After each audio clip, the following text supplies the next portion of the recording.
This is Oscar Peterson Pants. That's his full name.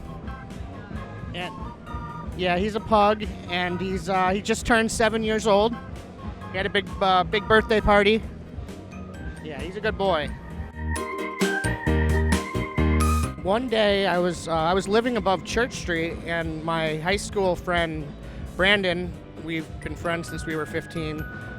He lived right in the building that the bar is currently located at, and the old owner just up and disappeared.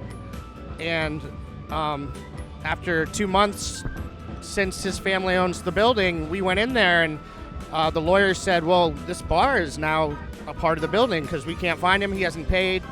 And so you could rent this space if you want. And Brandon and I went in there, and I said, dude, I mean, everything is here too. Like he left the tables, he left the glasses, the kitchen stuff.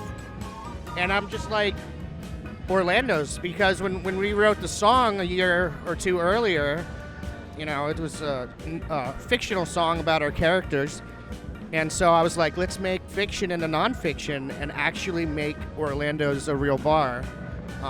And so Brandon was like, I'm all about it. Let's do it. So we got a bunch of money together, and we're partners. And yeah, we just made it happen within like 4 months or something. And we repainted it, got a whole new copper table in, and there's, you know, little hints in the bar that have to do with the song, like from the lyrics, like the little lucky patch of grass is outside on the patio, and there's you know, it's a hidden away kind of bar too. It's just like in the song, so it kind of works out that it just everyone thought I was crazy. I mean, everyone already thinks I'm crazy, and they're like, he's not gonna do it. He's not gonna do it. I'm like, watch me.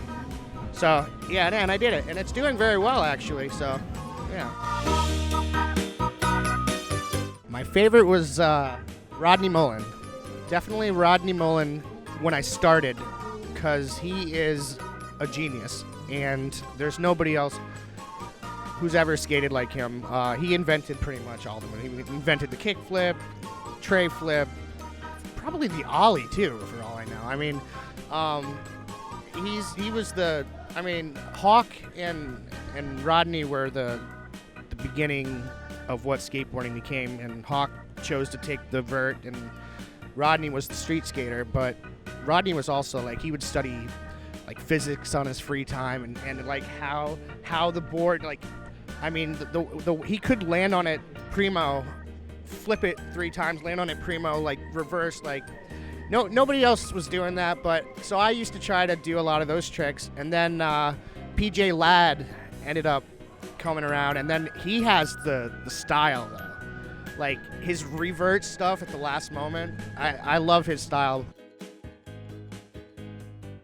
The initial curiosity was when I saw one when I was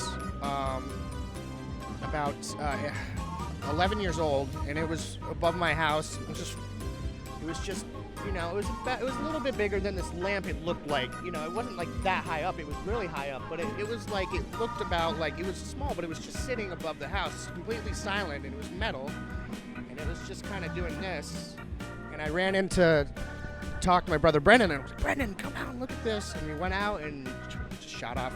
So then I started, watching like the shows, and I'm like, and then started really reading books and getting into people that worked at Yale, doctors, people ex-military, people that started coming out about this stuff. And once you really get into it, you know, with research, you look for recurring patterns.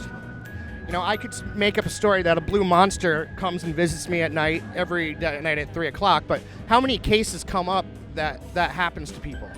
Now, if it happens to millions of people, you have to take that into account as a someone in research, that it's reoccurring, and it's the same story over and over again.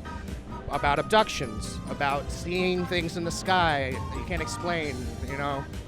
So eventually you gotta say, okay, there's something to this.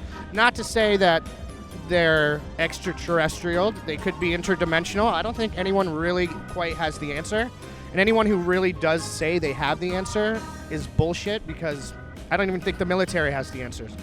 They're whatever their technology that they possess is so far beyond anything that we can fathom.